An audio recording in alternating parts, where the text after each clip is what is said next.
दमदार बहस में आज जिक्र दरअसल मदरसों को लेकर होगा, क्योंकि इस पर अब सियासत शुरू हो चुकी है। चुनाव नजदीक है तो ऐसी स्थितियां होती हैं। मध्य प्रदेश के इंदौर में एक प्रेस कॉन्फ्रेंस में एमपी की कैबिनेट मंत्री यानी कि उषा ठाकुर का विवादित बयान सुनने को मिला, जहां पर उन्होंने मदरसों को लेकर कहा कि मदरसों में जिस तरह की शिक्षा दी जाती है उस हिसाब से लगता है कि यहां से आतंकवादी ही बाहर निकलते हैं।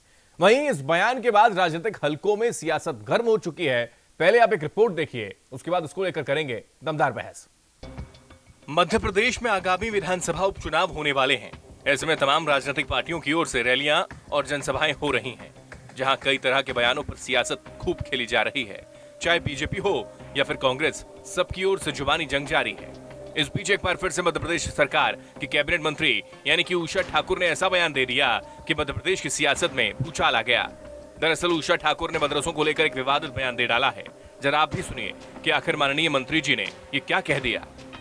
बंधु, यदि आप इस देश के नागरिक हैं तो आप देखिए कि सारा कट्टरवाद, सारे आतंकवादी मदरसों में पले और बड़े हैं। जम्मू कश्मीर को आतंकवादियों की फैक्ट्री बना के रख दिया था।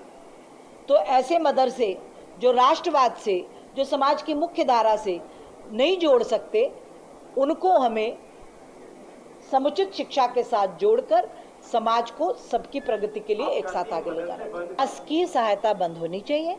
वक्फ बोर्ड अपने आप में खुद बहुत सक्षम समर्थ संस्था है। यदि कोई निजी तौर पर अपने धार्मिक संस्कार देना चाहता है तो हमारा संविधान उसको छूट देता है। तो आपने सुना कैबिनेट मंत्री उषा ठाकुर का बयान।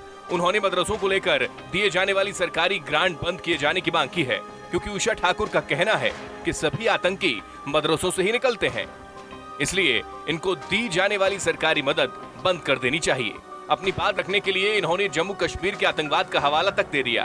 उन्होंने ये भी कहा कि वक्फ बोर्ड अपने आप में एक मजबूत संस्था है, इसलिए इसकी शासकीय मदद बंद की जानी चाहिए। दूसरी ओर कैबिनेट मंत्री उषा ठाकुर के बयान के बाद राजनीतिक हलकों में प्रतिक्रियाओं का दौर चल पड़ा है, जहां बीजेपी नेता राहुल कोठारी ने उषा ठाकुर के बयान का समर्थन कर दिया, क्योंकि कांग्रेस ने देश को तोड़ने का काम किया है। उधर कांग्रेस के नेता नरेंद्र शैलूजा ने कहा है कि बीजेपी चुनाव में मुद्दों से भटकाने का काम कर रही है, क्योंकि बीजेपी का यह रणनीति का हिस्सा ही है। जैसे जैसे चुनाव आएंगे इस तरह के बयान सामने आएंगे, क्योंकि भाजपा न 15 वर्ष के हिसाब पर चुनाव लड़ना चाहती है, न विकास पर लड़ना चाहती है, न 7 महीने के कामकाज पर लड़ना चाहती। वो तो मुद्दों से भटकाने में लड़ना चाहती, वो भूखे नंगे पे लड़ना चाहती, वो आइटम पे लड़ना चाहती। जब इसमें असफल हुई तो अब सांप्रदायिक मामला ले आए, अब बंटवारे वाले मामले पे आ गए। तो ये लगातार तो चुनाव जैसे जैसे आएंगे इस तरह चुनाव को मुद्दों से भटकाने का काम भाजपा करेगी। इसलिए हम इसे किसी भी मामले में प्रतिक्रिया भी नहीं देना चाहते, क्योंकि भाजपा की रणनीति का हिस्सा है चुनाव को मुद्दों से भटकाया जाए, चुनाव को सांप्रदायिक ध्रुवीकरण पर लाया जाए। और कांग्रेस को पता है ये भाजपा जानबूझ के कर रही है, क्योंकि विकास के नाम पे उसको अपनी हार दिख रही है। उधर कांग्रेस नेता राशिद अल्वी ने भी साफ तौर पर कहा है कि बीजेपी ने इतिहास पढ़ा ही नहीं। कश्मीर और आतंकवाद का अड्डा जो बनाया गया है वो मदरसों से नहीं बनाया गया। कश्मीर को जो टेररिज्म का अड्डा बनाया है वो मदरसों ने नहीं बनाया है, वो बीजेपी के लोगों ने बनाया है। अगर आर्टिकल 370 हटाने से पहले कश्मीर के लोगों को कॉन्फिडेंस में ले लेते तो आज कश्मीर के ये हालात नहीं होते।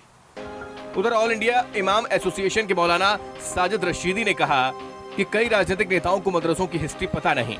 आप रोज अपने देश की एजेंसियों को कटघरे में खड़ा करते हैं। देखा जाए, क्योंकि दहशत जितनी सियासी आदमी फैला सकता है, दूसरा आदमी इतनी दहशत नहीं फैला सकता। तो ये वही लोग हैं जो दहशत फैलाकर वोट बटोरने का काम करते हैं। आतंकवादी दहशत फैलाकर जो है हिंदू मुस्लिम करते हैं जिहाद का नाम लेकर। ये सियासी लोग दहशत फैलाकर वोट बटोरने का काम करते हैं, खौफ फैलाकर हिंदुओं में मुसलमानों की तरफ से वोट इकट्ठा करते हैं। बहरहाल मध्य प्रदेश के उपचुनाव में सियासी बयानबाजी के बीच मदरसों को चुनावी एजेंडा बनाना और कई मूलभूत मुद्दों को भटकाने की कोशिश जारी है। ऐसे में हिंदू और मुसलमान को हर बार सियासी अखाड़ों में मोहरा बनाया जाता है, ये साफ तौर पर इस बार भी समझा जा रहा है। यही वजह है कि उषा ठाकुर के बयान के बाद अब सियासी उबाल आना लाजमी है और एक बार फिर से चुनावी माहौल में विकास के मुद्दे गौण है और हिंदू मुसलमान की आड़ में चुनावी वैतरणी पार करने की कोशिश की जा रही है। ये रिपोर्ट न्यूज इंडिया।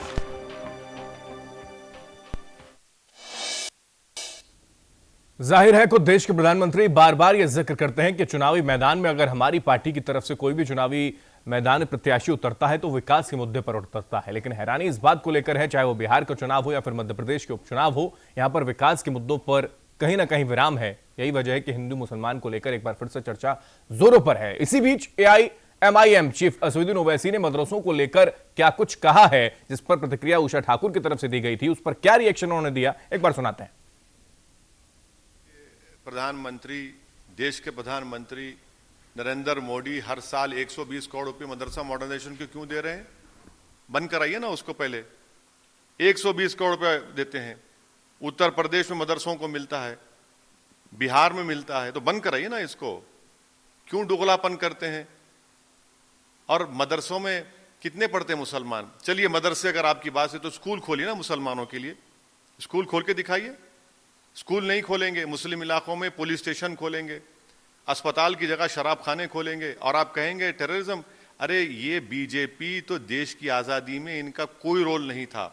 यही मदरसों से अंग्रेजों के खिलाफ जिहाद का फतवा इशू किया गया था।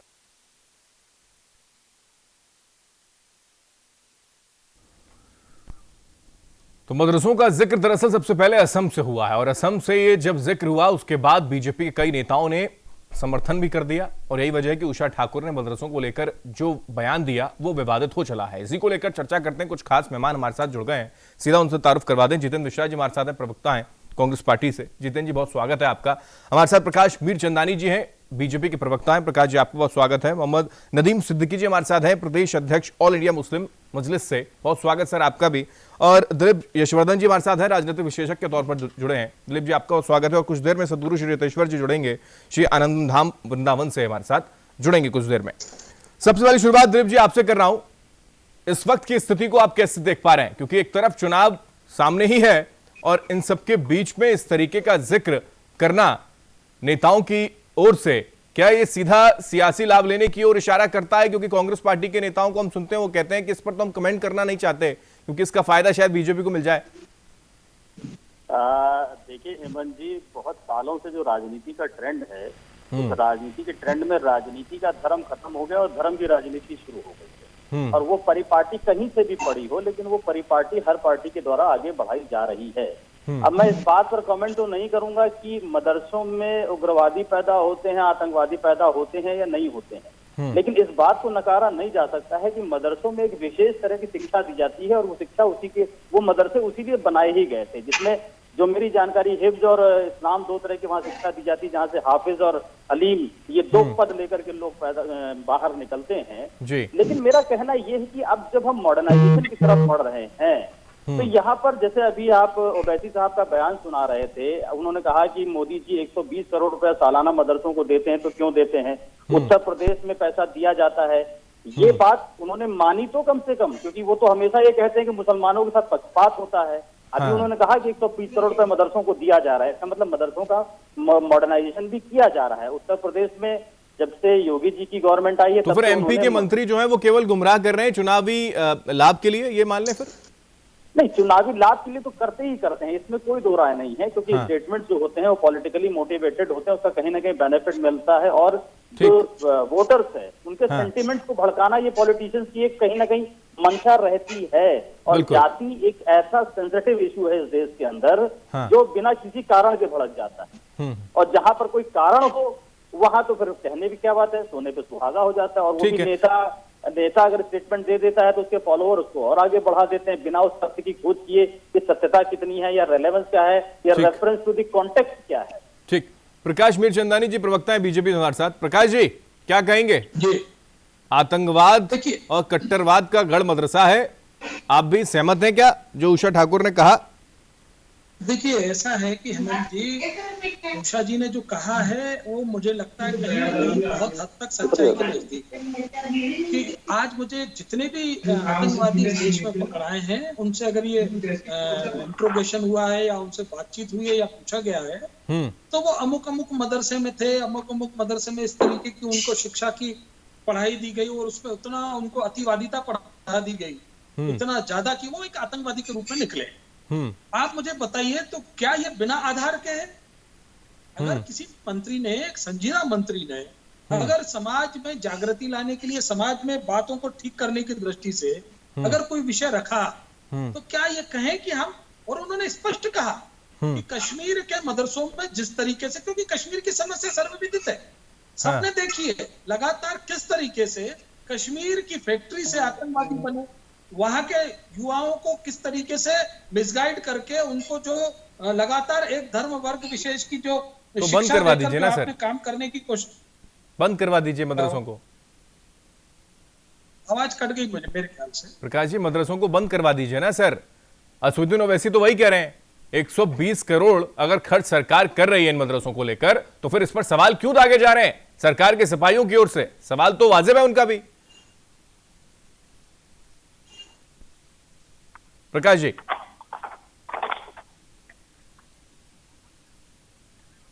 चलिए लगता है आपसे संपर्क हमारा टूट गया। एक बार मैं फिर वापस लौटूंगा प्रकाश जी आपके पास। हमारे साथ मोहम्मद नदीम सिद्दीकी जी हैं। मोहम्मद नदीम जी, आवाज आ रही है सर आपको? जी नदीम जी, इस तरीके का मदरसों को लेकर जिक्र करना एक सरकार में मंत्री की ओर से, किस तरीके से इन सारी चीजों को देखते हैं? जमीयत उलमा की ओर से साफ तौर पर कहा कि ऐसे मंत्री को तो बर्खास्त कर देना चाहिए सूबे के मुखिया को, क्या कहेंगे सर? दरअसल बर्खास्त करने वाली बात तो सही है, लेकिन जब ये मोटिवेटेड है वहां से, नागपुर से, वहां से जो रिमोट कंट्रोल होता है, वो बोलते हैं क्योंकि बिहार में और मध्य प्रदेश में चुनाव हो रहा है, तो सिर्फ ये चुनाव के गणित को ठीक करने का खिलौना प्रयास हम इसको कहेंगे। हालांकि हम ये नहीं कह सकते कि जहां से इनकी शिक्षा है उसके बारे में इनको जानकारी नहीं है। बिल्कुल मदरसे के बारे की हकीकत जानते हैं कि मदरसा में हुब्बुल वतनी पढ़ाई जाती है। ईमान ही मुकम्मल नहीं होगा, वतन से मोहब्बत करना ईमान का जुज़ है, ये जानते हैं। ये भी जानते हैं कि इसी मदरसे से अबुल कलाम आजाद, मौलाना फजल हक रखैराबादी, हजरत मोहानी, मौलाना मोहम्मद अली जौहर, तमाम ऐसी हस्तियां जो हिंदुस्तान को आजाद कराने के लिए अपना सब कुछ न्यौछावर कर दिया, इसी मदरसा से पैदा हुए हैं। मदरसों को लेकर सवाल कई मर्तबा खड़े होते रहे। कहीं से खुद उत्तर प्रदेश के वक्फ बोर्ड के अध्यक्ष ने भी सवाल खड़े किए थे, चिट्ठी लिखी थी सूबे के मुखिया को। क्या आप मानते हैं, इससे इत्तेफाक रखते हैं कि वाकई मदरसों को बंद ही कर देना चाहिए, इनको सरकारी सिस्टम में तब्दील कर देना चाहिए? नहीं, हम बिल्कुल नहीं मानते इस बात को। मदरसे को बंद करने की कोई बातें नहीं है। मदरसे में कोई एक सबूत किसी मदरसे का आज तक गवर्नमेंट को नहीं मिला कि वहां पर इस तरीके को कोई आतंकवादी या उग्रवादी घटना, कहीं आतंकवाद कनेक्शन तो हुआ है। मैं सभी मदरसों को लेकर तो नदीम जी नहीं कहता, लेकिन कई ऐसी घटनाएं हुई हैं जो मदरसों में आतंकवाद के कनेक्शन निकले हैं। चाहे वो बिजनौर का जिक्र कर लें जिसमें हथियार रखे गए थे, 6 लोगों को हिरासत में लिया गया था। अभी शोपिया का जिक्र कर लें तो वहां पर 13 लोगों का जिक्र हुआ था। तो ये ठीक है बात, लेकिन मैं सिर्फ ये समझना चाहता हूं कि क्या केवल सियासत के लिए मदरसों का जिक्र होने लगा है अभी फिलहाल? इस वक्त तो सिर्फ राजनीति के लिए चारों तरफ से ये फेल हो चुकी है गवर्नमेंट। विकास का कहीं कुछ मामला ही नहीं है। 50 रुपए किलो आलू और 60 रुपया किलो जो क्या नाम प्याज और 125 रुपया किलो दाल बिक रही है, जो गरीब और मीडियम क्लास के लोगों की जिंदगी एकदम तबाह हो रही है। एकदम परेशान लोग हैं। कहीं से गवर्नमेंट कहीं से लगी नहीं रही कि सरकार इस देश में है, तो फेलोर हो चुकी है। उस पर पर्दा डालने के लिए, लोगों का ध्यान हटाने के लिए और चुनाव में फायदा लेने के लिए इससे मुद्दा उठाया गया है, बाकी और इसके पीछे कुछ नहीं है। ठीक है नदीम जी, मैं लौटूंगा आपके पास। हमारे साथ सदगुरु श्री रितेश्वर जी भी जुड़ गए हैं, बहुत स्वागत है रितेश्वर जी आपका। सदगुरु रितेश्वर जी, क्या आप सोचते हैं, उषा ठाकुर का मध्य प्रदेश में मंत्री हैं, उनका बयान आता है कि एक धर्म को लेकर शिक्षा नहीं दी जानी चाहिए, कट्टरवाद इससे पैदा होता है, आतंकवाद इससे पनपता है, तो केवल एक ही धर्म को लेकर इस तरीके का जिक्र उनका हुआ, तो क्या आप भी इससे इत्तेफाक नहीं रखते हैं कि एक धर्म को लेकर शिक्षा नहीं दी जानी चाहिए, चाहे वो मदरसे हों या फिर संस्कृत विद्यालय हो, क्योंकि उससे कहीं ना कहीं कट्टरवाद पैदा हो जाता है? ऐसा लगता है क्या सर आपको भी? हेमंत जी, मैं आपका आभार व्यक्त करता हूं कि विशेष विषय पर आपने वाद रखा है, संवाद रखा है जी, शुक्रिया। और सारे पैनलिस्ट को मैं ये कहना चाहूंगा कि हम संवाद करने के लिए यहाँ पर बैठे हैं, विवाद करने के लिए नहीं। और इस संवाद का असर ये होगा कि कोई समाधान निकल के सामने आए। न हम इसको हिंदू की तरह देखते हैं, न मुसलमान की तरह देखते हैं। हम भारत राष्ट्र के सब जिम्मेवार नागरिक हैं। हमारे राष्ट्र में आतंकवाद कम हो, राष्ट्र का विकास हो, इसके लिए हम सब बैठे हैं। तो पहले तो पूर्वाग्रह छोड़ दीजिए कि मैं साधु हूँ, आप मुसलमान हैं, आप ये हैं, आप उस पार्टी के हैं। आइए हम आगे से बात करते हैं। बात है जब असम में शुरू हुआ मदरसों को उन्होंने बंद करने का और विद्यालय को बंद करने का निर्णय लिया और लेकर उन्होंने कहा कि आप रेजिस्ट्रेशन करें और एक प्रश्न पूछा वहाँ की सरकार ने कि अगर वहाँ पर मदरसों में ये पढ़ाई कुरान की हो सकती है तो बाइबिल और गीता की क्यों नहीं। मेरा भी ये कहना है, मध्य प्रदेश में आज उषा ठाकुर जी जो मंत्री जी हैं उन्होंने बयान दिया, मैं थोड़ी देर में सुन पाया इसलिए बहुत नहीं सुन पाया हूँ। तो उन्होंने ये बयान दिया है कि मदरसों से सारे आतंकवादी ही पैदा होते हैं। मैं इससे इत्तेफाक नहीं रखता पूरी देश में कि किसी पूरे के पूरे मदरसे से सारे के सारे लोग आतंकवादी निकलेंगे, ये थोड़ा बहुत ज्यादा अतिशयोक्ति बात हो जाएगी, कट्टरवादिता की बात हो जाएगी। अब मैं ये बात जरूर कहूंगा कि चाहे हम हो चाहे आप हो, भारत में हिंदू मुसलमान सिख ईसाई जो भी रहते हैं, हमें विचार करना होगा कि जहां शिक्षा के लिए हम लोगों ने स्थान बनाया है, क्या वहां से राष्ट्र के विरोध में कुछ बातें निकल के सामने आ रही हैं? और ये एनआईए हो, सीबीआई हो, या हमारे केस जो दर्ज हैं उसमें देखा जाए कि इनके क्या रिकॉर्ड्स रहे हैं और फिर एक सार्थक विचार किया जाए कि धार्मिक पढ़ाई के बजाय अलग अलग धार्मिक पढ़ाई के बजाय वो अलग धार्मिक पढ़ाई पढ़ाएं और धार्मिक पढ़ाई पढ़ें। क्यों नहीं राष्ट्र की पढ़ाई पढ़ाई जाए? हम सब हिंदुस्तानी हैं, हिंदुस्तान की पढ़ाई हमें पढ़ाई जाए, भारत की पढ़ाई। यानी कि एक देश और एक शिक्षा का यहाँ पर प्रबंध करना चाहिए जिस दिशा में असम आगे बढ़ा है, शायद यही आप कहना चाहते हैं रितेश्वर जी। हाँ, यूनिफॉर्म शिक्षा कोड, ठीक, एक तरीके का शिक्षा कोड हो, ठीक है, एक तरीके की शिक्षा हो, उसमें अगर सब कुछ सम्मिलित हो, गीता भी हो, बाइबल। लेकिन उन्होंने एक तरफ इशारा भी किया रितेश्वर जी, आप ये इसको थोड़ा समझिए कि उन्होंने ये तक कह दिया कि किसी एक धर्म को लेकर पढ़ाई अगर पढ़ाई जाती है किसी को तो वहां कट्टरवाद पैदा हो जाता है। क्या ऐसा है? हिंदू धर्म में ऐसा है? क्योंकि उन्होंने तो मदरसों को लेकर टारगेट कर दिया। नहीं, मैं ये एक बात कह रहा हूँ कि अगर हम ओपन रहें, खुल के आ जाएं, पारदर्शिता रहे, गवर्नमेंट उनको ऐड देती है तो गवर्नमेंट के पास ये हस्ती भी है कि उनकी जांच कर सकें। तो मैं ये भारत सरकार से भी कहूंगा कि उनको अगर ऐसा लगता है तो मदरसों की जांच करनी चाहिए। अगर संस्कृत विद्यालय में लगता है तो संस्कृत विद्यालय की जांच करनी चाहिए। ठीक सर, अगर कॉन्वेंट में लगता है। जितेंद्र मिश्रा जी प्रवक्ता कांग्रेस पार्टी से हमारे साथ, उनके पास चलते हैं। जितेंद्र जी, किस तरीके से देखते हैं इन सारी चीजों को? क्योंकि इसको लेकर तो सवाल खड़े करने शुरू कर दिए आपने। वाजिब है, ऐसा होना भी चाहिए कि एक सरकार में सिपाही इस तरीके का जिक्र करे तो सवाल तो खड़े होंगे ही।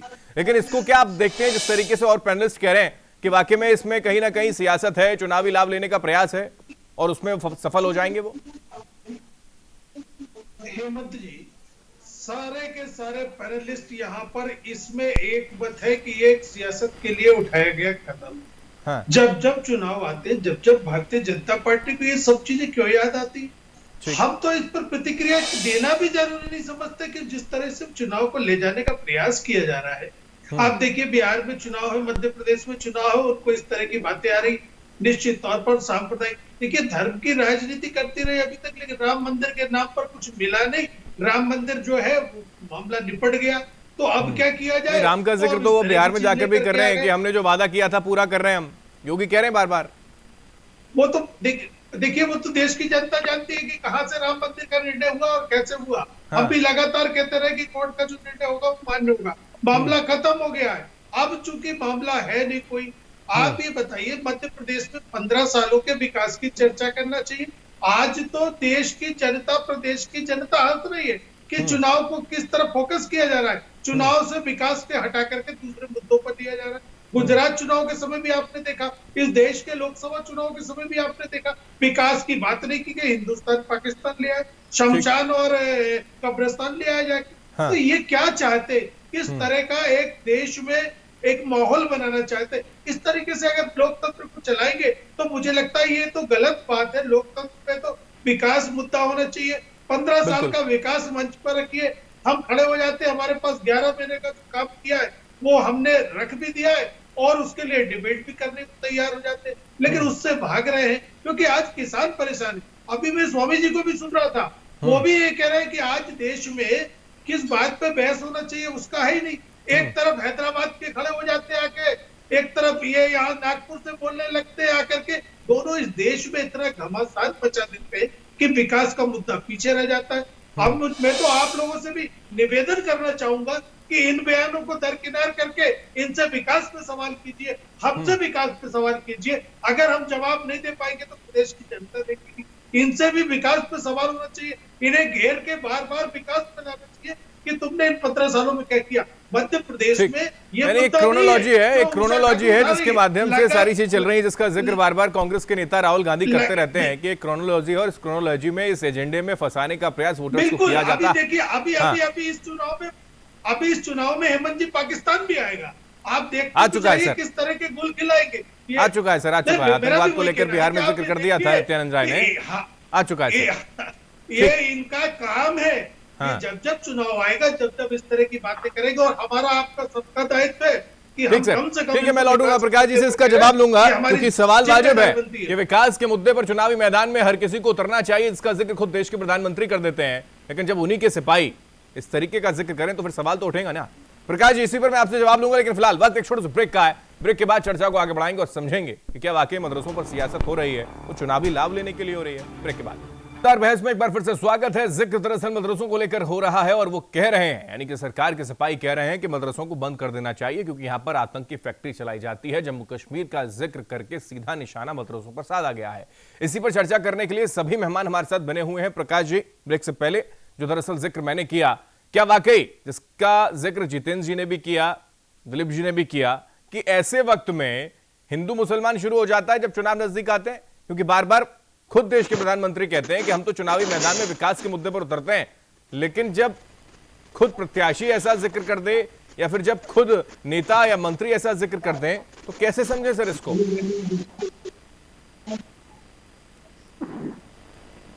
ठाकुर जी शिक्षा मंत्री हैं और किसी मीडिया कर्मी ने उनसे ये प्रश्न पूछा, मदरसों में क्या होना चाहिए या कट्टरवाद की जो पढ़ाई पढ़ी जाती है उसमें क्या क्या विषय होना चाहिए।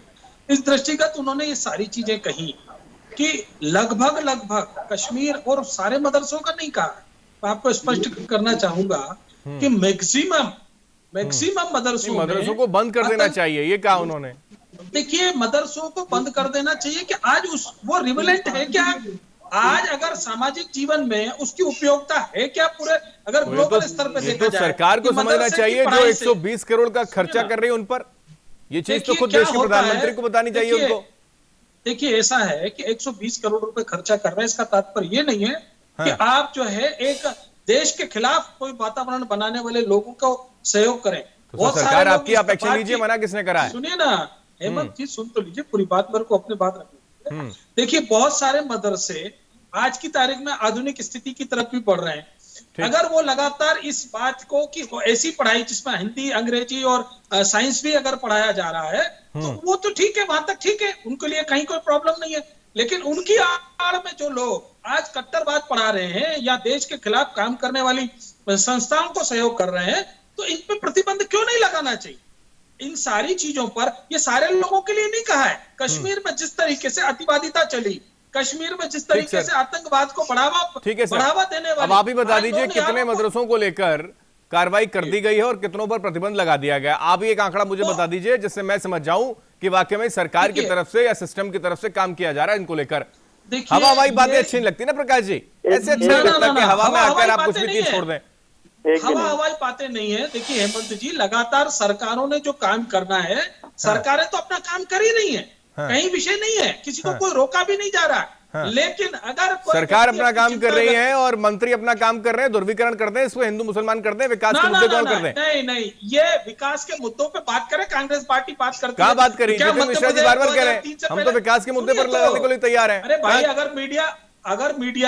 अगर मीडिया कोई प्रश्न पूछेगा तो क्या मदरसे बंद हो जाने चाहिए? उसका जवाब नहीं देना है? मदरसे बंद हो जाने चाहिए?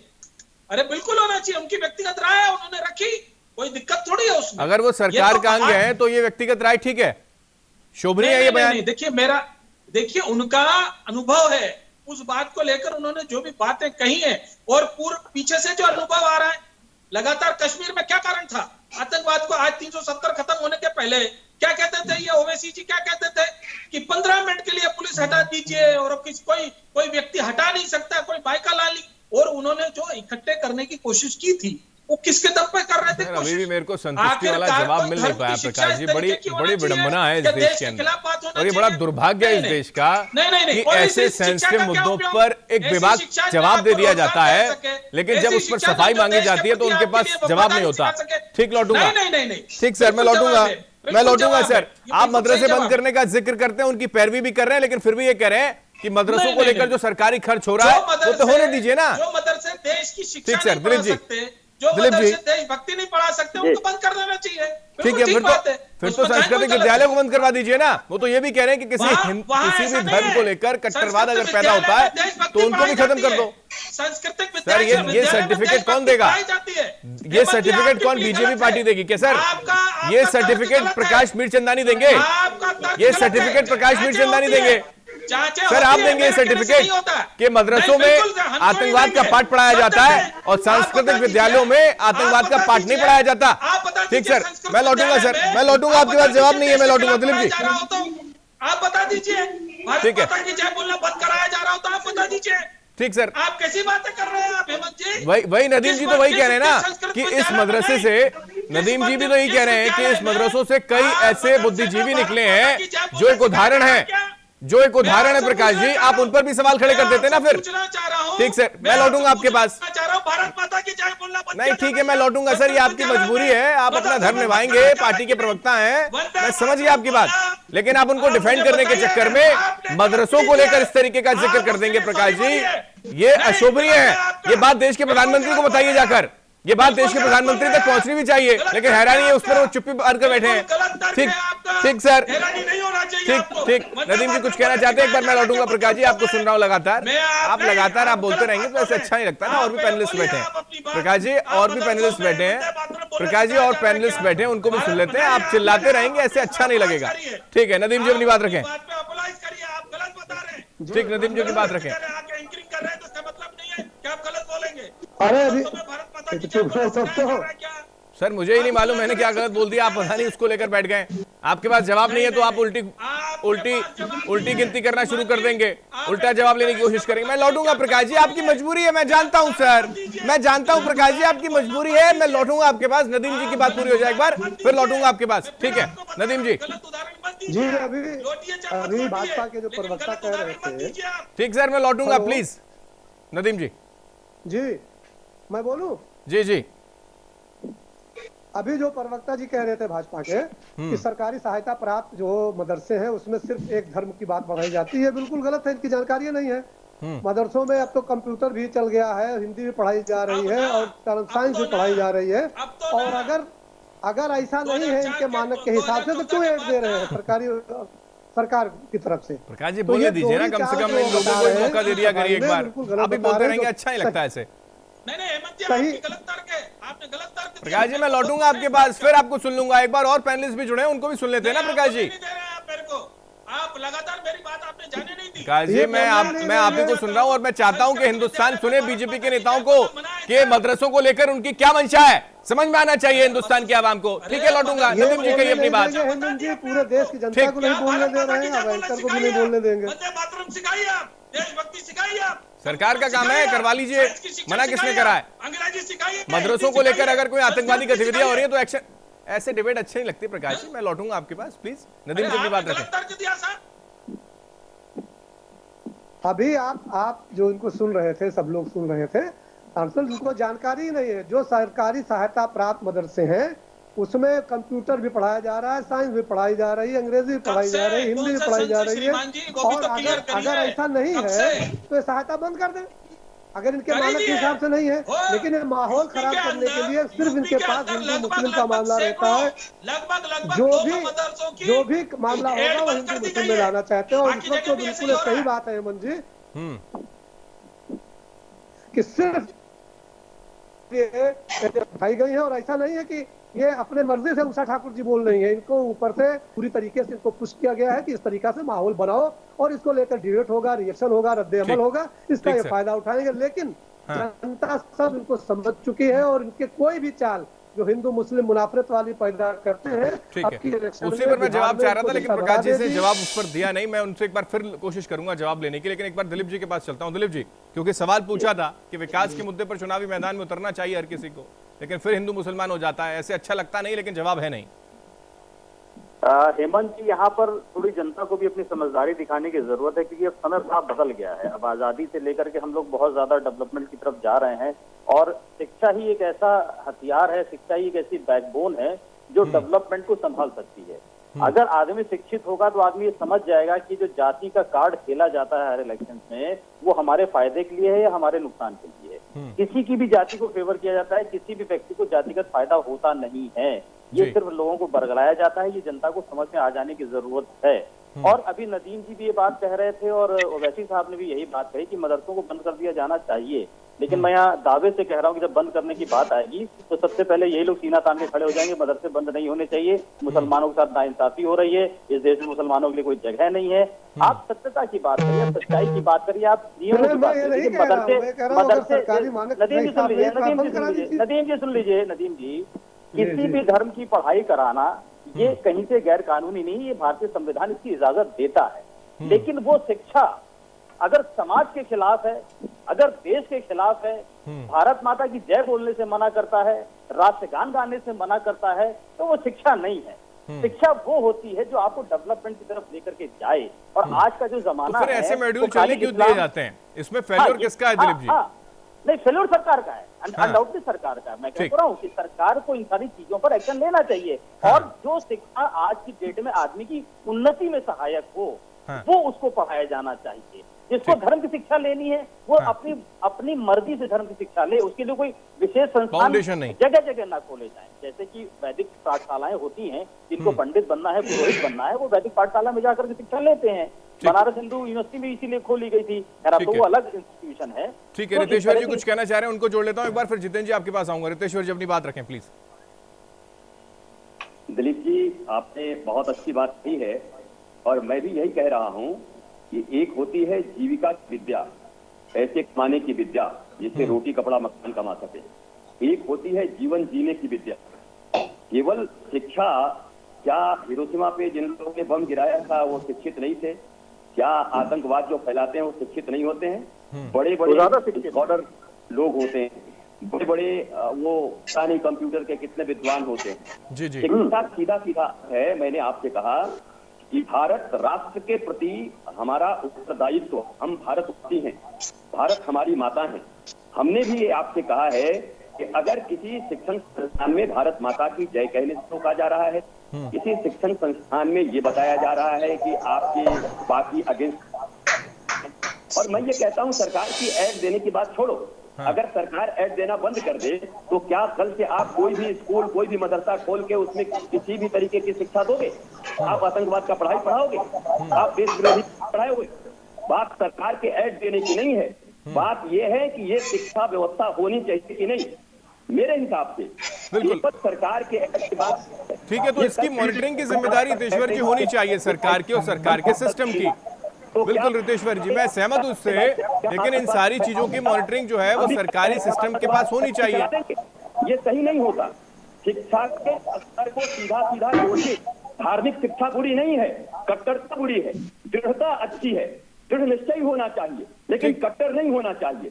ये हिंदू और मुसलमान और ये जो इस्लामिज्म, मैं पूछता हूँ इस्लाम के कितने स्टेट्स हैं, कहाँ शांति है लोगों से? कहीं कोई शांति है? नहीं है ना। तो किसी भारत में, क्योंकि इस्लाम कोई जानता ही नहीं, इसलिए शांति नहीं जाएगा। ऐसी बात नहीं है। मैं फिर से कहता हूँ कि मदरसे अगर बंद भी होते हैं तो इसमें बहुत बड़ी कोई बात नहीं होनी चाहिए। मदरसे अगर लगता है सरकार को कि गलत हो रहा है तो सरकार के पास भाई लाइसेंस है, बंद कर दीजिए आप। लेकिन आप रिक्वेस्ट क्यों कर रहे हैं? हाँ, ये बहस का मुद्दा जरूर है। देशवासियों को समझना चाहिए कि अगर ये गलत रहा है तो गलत का विरोध होना चाहिए। और आपने बिल्कुल सही कहा, कल अगर मदरसे बंद कर दिए जाए तो आप ही लोग खड़े हो जाएंगे, ये गलत है, ये इस्लाम के खिलाफ है या मुसलमान के खिलाफ है। तब आपको खड़ा होना होगा कि हाँ, जहां पर शिक्षा गलत होगी उसको बंद किया जाएगा। ठीक है, प्रकाश जी जवाब दीजिए। क्या देखिए आपके सरकार के पास सारी पावर है? प्रकाश जी मैं आपके सवाल पे आ रहा हूँ, ठीक है ना। सरकार के पास सारी पावर है, कहीं कहीं कोई गतिविधियां गलत तरीके से अगर मदरसों में हो रही है तो ये मॉनिटरिंग करने की जिम्मेदारी तो सिस्टम की है ना सर। हमारी जिम्मेदारी तो है नहीं, कांग्रेस पार्टी की जिम्मेदारी तो है नहीं, नदीम जी की जिम्मेदारी तो है नहीं। हमने कब कहा कि आपकी जिम्मेदारी? हम तो यही कह रहे हैं ना कि जहां गलत हो रहा है आप फिर से आप उषा ठाकुर जी का बयान पढ़िए और देखिए और समझिए और सुनिए। आपने कहा जोड़ दी बात, आपने तुष्टीकरण करने की दृष्टि से आपने कहा कि संस्कृत विद्यालय में क्या भारत माता की जय बोलने से मना किया जाता है? या राष्ट्रगान गाने से मना किया जाता है, या वंदे मातरम बोलने से मना ये किया जाता है? प्रोसीजर तो चल रहा है ना सर लगातार, ना, ये आज से तो चल नहीं रहा, ये मदरसों में लगातार चल रहा है, तो इस सिस्टम को दुरुस्त, ठीक है प्रकाश जी, फिर वही वाली बात, मैं वही आपसे पूछ रहा हूँ कि अगर ये सिस्टम मदरसों में चल रहा है तो इस सिस्टम को खत्म करवाइए ना सर। राष्ट्र के मुद्दे पर चुनाव के वक्त में क्यों आ जाते हैं बार बार? भाई सुन लो, मैं वही कह रहा हूँ आपसे, अभी मध्य प्रदेश में कोई चुनाव नहीं है, पहली बात। दूसरी बात, उपचुनाव से इसको मत जोड़िए, सरकारें नहीं बदलने वाली इस चुनाव से, या उपचुनाव के कारण से कोई सरकारें नहीं बदल रही। मध्य प्रदेश का हाल तो ऐसा है कि बिना चुनाव के सरकारें बदल गई। ये देखिए, अब आप बोल रहे हैं, मेरी बात जाने नहीं दे रहे हैं। मैं आपको सुन रहा हूँ लगातार, मैं आप ही को सुन रहा हूँ सर, और सारे पैनलिस्ट आप ही को सुन रहे हैं। आप अपनी रखें बात, रखें बात, रखें, चुप तो करिए ना। हाँ रखें अपनी बात। मेरा कहना है कि आप क्या कह रहे हैं कि ये परंपरा बनी हुई है, ये रिवाज बना हुआ है। ऐसा कैसा रिवाज?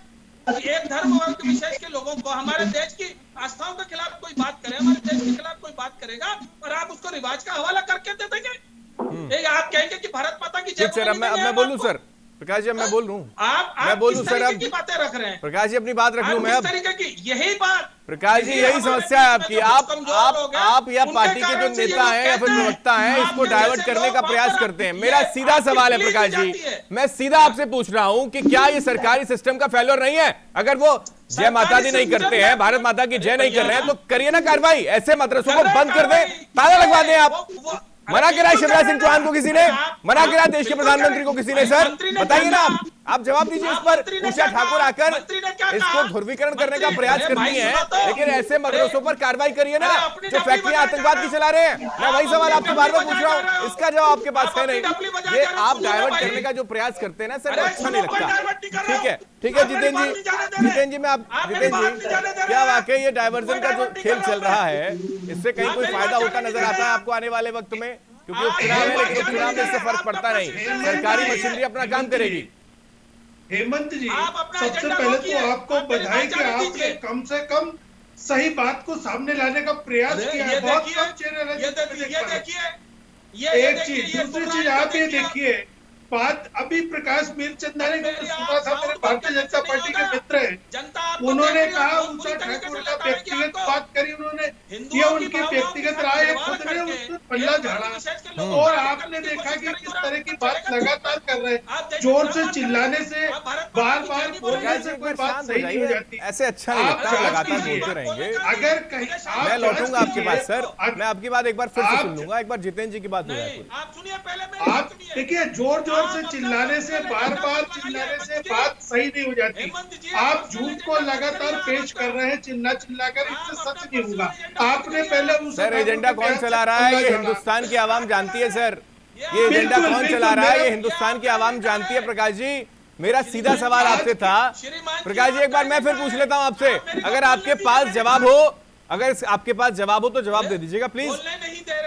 मैं आपसे सवाल फिर पूछ रहा हूं प्रकाश जी, मैं फिर पूछ रहा हूं आपसे सवाल, बड़े विनम्रता के साथ फिर सवाल पूछ रहा हूं प्रकाश जी आपसे कि क्या ऐसी गतिविधियों में संलिप्त अगर मदरसे हैं, लोग हैं, तो उन पर कार्रवाई करिए, उन पर एक्शन लीजिए और उनको बंद कर दीजिए। मना किसने करा है? अब सुनिए ना, अब सुन लीजिए। हाँ। ये बयान किसने दिया था? आज एक मंत्री ने दिया था ना, सरकार की मंत्री ने, और उन्होंने क्या कहा कि ऐसे लोग जो गलत गतिविधियों में उनको बंद करना चाहिए।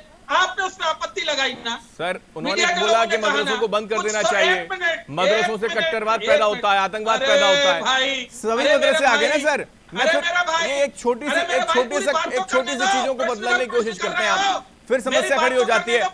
क्यों मौका देते हैं AIMIM जैसे नेताओं को, क्यों मौका देते हैं आप असदुद्दीन ओवैसी जैसे नेताओं को आप पर बोले? प्रश्न पूछते रहा कि जवाब चाहिए। मैं तो सर आपसे जवाब बार बार पूछ रहा हूँ, आपके पास जवाब ही नहीं है। आप मेहरबानी करके 5 मिनट मुझे समय दे दीजिए, आप मेरी बात जाने दीजिए, जनता के बीच में जनता को तय करने दो कौन गलत है कौन सही है।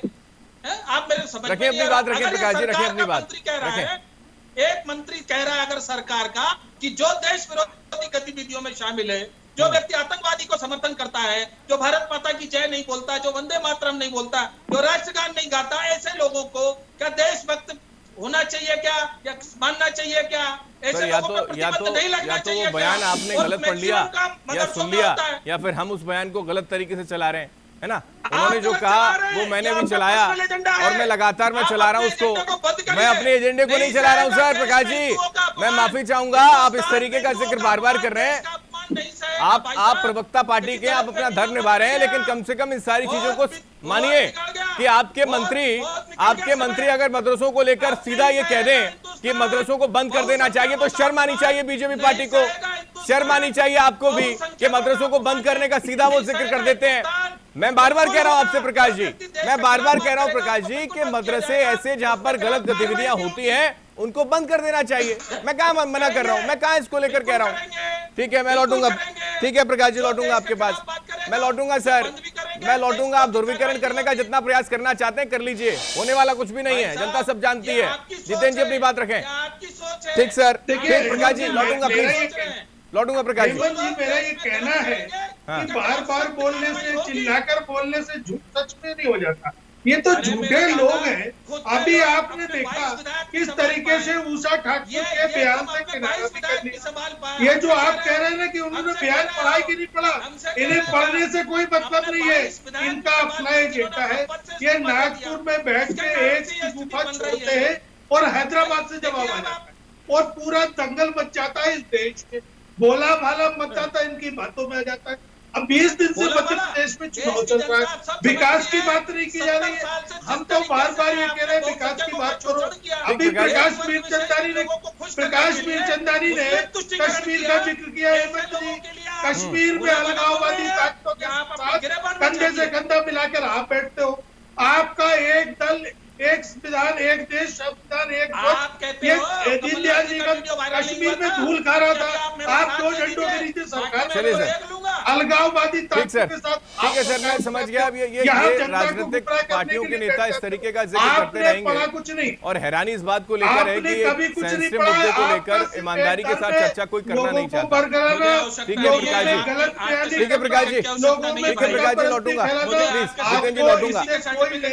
दिलीप जी, ये क्या स्थितियां रहने वाली है? एक तरफ आधुनिकीकरण का जिक्र कर दे, एक तरफ देश के प्रधानमंत्री बार बार फोकस विकास को लेकर कर दे, लेकिन फिर भी ये चीजें खत्म नहीं होने वाली। ये नेवर एंडिंग प्रोसेस है क्या दिलीप जी? मान लें प्रकाश जी, लौटूंगा प्लीज, एक बार दिलीप जी को छोड़ दूंगा।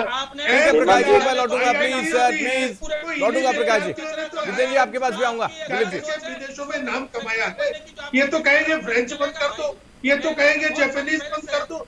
आज एक बार आवाज प्रकाश जी की, जितेंद्र जी की डाउन कर दें, दिलीप जी को सुन लेते हैं एक बार। ठीक है दिलीप जी, रखें अपनी बात।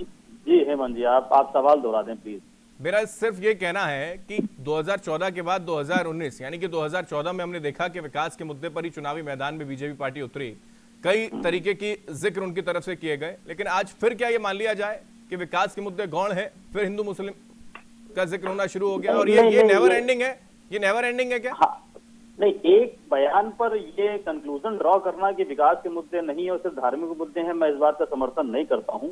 लेकिन हाँ, ये प्रोसेस नेवर एंडिंग है, इस बात का समर्थन जरूर करता हूँ, क्योंकि और इसमें किसी एक पार्टी का दोष नहीं है, हर पार्टी का दोष है। सारे पार्टी के लोग यही काम करते हैं। ये बात ये वो पार्टी इस बात को पुरजोर तरीके से अपोज करे जो इन हथकंडों को ना अपनाते। सभी लोग यही काम बिल्कुल भगवा आतंकवाद का जिक्र करने वाले कांग्रेस पार्टी के नेता हैं, ये बात ठीक है आपकी? हाँ, अभी वो एक आपने नेता का बयान सुनाया था जो कश्मीर के लिए कह रहे थे कि धारा 370 हटने के बाद कश्मीर का क्या हाल हो गया। अरे धारा 370 हटने से पहले कश्मीर का क्या हाल था? बहुत अच्छा था क्या है?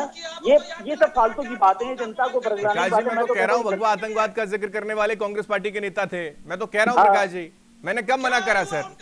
मैं कह रहा हूँ, लेकिन आज चुनाव दूसरा है, पहले चुनाव कोई और था। ठीक है प्रकाश जी, लौटूंगा। एक बार दिलीप जी की बात पूरी हो जाए, फिर रितेश्वरी जी के पास जाऊंगा मैं। नदीम जी बार बार बने हुए हैं। और आज देखिए धारा 370 को लेकर के वहाँ सारी पार्टियां एकजुट हो रही हैं। अरे धारा 370 हट जाने से, कश्मीर का भारत में विलय हो जाने से, एक देश एक संविधान हो जाने से, एक देश एक तिरंगा हो जाने से किसको नुकसान हो रहा है? सिर्फ उन्हीं लोगों को नुकसान हो रहा है जिनकी अपनी व्यक्तिगत रोटियां सिका करती थी। अरबों खरबों रुपए का चंदा जो कश्मीर को धारा 370 की वजह से जाया, आर्टिकल 370 की वजह से जाया करता था, वो उन चंद परिवारों का नुकसान हो रहा है। वहां से उन पैसों का जो मिसयूज हो रहा था वो मिसयूज अब नहीं हो पा रहा, इसलिए उनको दिक्कत हो रही। उन्हें देश के डेवलपमेंट से मतलब नहीं है। देश के डेवलपमेंट से अगर उनको भी मतलब होता तो वो सहस्त्र जो है अपने आप को समर्पित कर देते कि हाँ भाई मिला दीजिए, पूरा देश एक बना दीजिए और पूरे देश को डेवलपमेंट की धारा पे चलने दीजिए, बट ऐसा कोई नहीं करता है। तो क्या ये मान लें दिलीप जी, असम के जरिए इसकी शुरुआत हो चुकी है कि एक देश में एक ही शिक्षा का प्रारूप होना चाहिए, एक ही शिक्षा को लेकर हाँ। देखिए, एक देश एक कानून, एक देश एक शिक्षा, एक देश एक संस्कृति। संस्कृति का मतलब धर्म से नहीं है, संस्कृति का मतलब राष्ट्र प्रेम से है। और गीता, रामायण, बाइबल, कुरान नहीं, इस देश में संविधान चलना चाहिए, संविधान का धर्म चलना चाहिए। धार्मिक मान्यताएं आपके अपने घर के लिए, अपने परिवार के लिए, अपनी कम्युनिटी के लिए होनी चाहिए। इसमें देश की बात आती है, धार्मिक मान्यताएं नहीं होनी चाहिए। ठीक है रित्वेश्वर जी, अपनी बात रखें सर। हेमंत जी, मैंने सभी की बात सुनी, बड़े गौर से, ध्यान से, आप भी सुने। देखिए, पार्टियों के अपने एजेंडे होते हैं, होनी चाहिए, उनको देश चलाने हैं। मैं एक बात पूछता हूं कि जिस विषय पर चर्चा हो उसी विषय पर हो। हम उठते हैं, कहीं से चले जाते हैं कहीं पर, और इतना तू मैं होता है कि जो विषय उठता है वो विषय तो रह ही जाता है। मैं मदरसे पर बात कर रहा हूं। अभी 370 में जाने की 370 अच्छा है या बुरा है, वो देश की जनता को पता है, देश की जनता ने स्वीकार कर लिया है। मैं मदरसों पर बात कर रहा हूं। मदरसे की सारी जानकारी सरकार के पास है। मदरसों में कुछ गलत हो रहा है, और हो रहा है ये सबको पता है। नहीं हो रहा है ऐसा हम नहीं कह सकते कि बिल्कुल ही नहीं हो रहा है। अबुल कलाम आजाद निकले, बड़ी अच्छी बात है। एक ही घर में एक माँ के दो बेटे होंगे, एक पुलिस इंस्पेक्टर होगा, एक चोर होगा, तो हम ये कह के को डिफेंड नहीं कर सकते कि भैया ये तो पुलिस इंस्पेक्टर का भाई है, देखो उसी माँ के पेट से पैदा लिया है। तो उसी मदरसे से अगर इस प्रकार की शिक्षा, इस प्रकार की तालीम दी जा रही है, कुछ बातें ऑब्जेक्टेबल हैं। भारत माता की जय की बात हो, भारत राष्ट्र के प्रति प्रेम की बात हो, तो ये सब सिखाने चाहिए। मैं फिर कह रहा हूँ, देखिए बात को समझिए, मर्म को समझिए। एक होता है पैसे कमाने की विद्या, एक होता है राष्ट्र की विद्या, जीवन जीने की विद्या, शांति की विद्या, आनंद का विद्या, प्रेम का विद्या। तो वो शिक्षा के ऊपर भी जोर होना चाहिए, और धार्मिक शिक्षाएं वही देती, धार्मिक शिक्षाओं में वही भरा पड़ा है। या तो पूरे के पूरे धार्मिक शिक्षा को कह दीजिए कि अपने घर में बैठ के पढ़िए, या तो पूरे के पूरे स्कूलों में, मदरसों में केवल राष्ट्रभक्ति की शिक्षा दीजिए, राष्ट्र की बातें बताइए। लेकिन ये दो एक प्रकार की बातें नहीं चलेंगी। ठीक है, एक देश एक शिक्षा का विधान होना चाहिए। संविधान की बात मानेंगे हमारा सुविधा होगा, ठीक है। और जहां हमारा सुविधा नहीं होगा तो हम पर्सनल मुस्लिम लॉ बोर्ड से आएंगे, हम पर्सनल अपना कोई बोर्ड ले आएंगे। मैं मुसलमानों से भी कहना चाहता हूँ कि आप भी घोषणा कर दीजिए नदीम जी, ये डिफरेंशिएट क्यों रहता है हमेशा से, जिसको लेकर अभी और देश का संविधान मेरे लिए रितेश्वर जी ने भी कहा कि आप अपना संविधान बनाना शुरू कर देते हैं। मैं हिंदू होकर नहीं बैठा, 3 तलाक को लेकर भी अपना संविधान बनाना शुरू कर दिया था। नदीम जी, भारत देश का एक नागरिक होकर बैठा हूँ और संविधान से बात कर रहा हूँ। संविधान सबके लिए बराबर हो, एक निशान, एक विधान, एक संविधान। ठीक, नदीम जी क्या सहमत है आप, एक हिंदुस्तान के अंदर एक शिक्षा का प्रोसीजर एक ही होना चाहिए? सहमत है नदीम जी? मदरसों को सरकारी सिस्टम में तब्दील अगर किया जा रहा है तो आपत्ति क्या? मदरसों को सरकारी स्कूलों में अगर बदला जा रहा है असम में, जिसकी शुरुआत हो चुकी है, तो फिर ये स्थितियां पूरे देश में होनी चाहिए, क्या कहेंगे? कोई तकलीफ इसमें? सरकारी स्कूलों में जो बदलने की बात हो रही है वो गलत कह रहे हैं ना, कि वहाँ पर सिर्फ कुरान पढ़ाया जा रहा है या सिर्फ धार्मिक शिक्षा दी जा रही है, ये गलत है। अब कोई भी मदरसा ऐसा नहीं, और खासतौर से जो एडेड मदरसे हैं वहाँ पे सब शिक्षा दी जा रही है। तो ये गलत बताया जा रहा है, प्रोपगंडा किया जा रहा है। ये सिर्फ आरएसएस की एक सोची समझी स्कीम के तहत सारा काम हो रहा है। जो कह रहे हैं भारत माता की जय नहीं बोलते, वंदे मातरम तक नहीं बोलते, वो तो बार बार एक जिक्र कर रहे हैं, इसी को लेकर बार बार डिबेट कर रहे हैं वो।